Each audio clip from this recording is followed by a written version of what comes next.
বলতেছে হিরো আলম নাকি ইউটিউবের ভিউ কামানোর জন্য এ কথা করতে। আমি তাদেরকে একটা লজ্জা হিসেবে জানাতে চাই, ভিউ কামানোর জন্য আমরা কিন্তু এদেরকে কাছে নিতে পাই।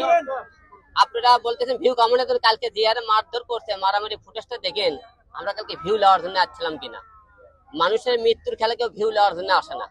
কালকে আমি আন্দোলন, আমি তো কালকে যে মামলা করছি কার বিরুদ্ধে করছি?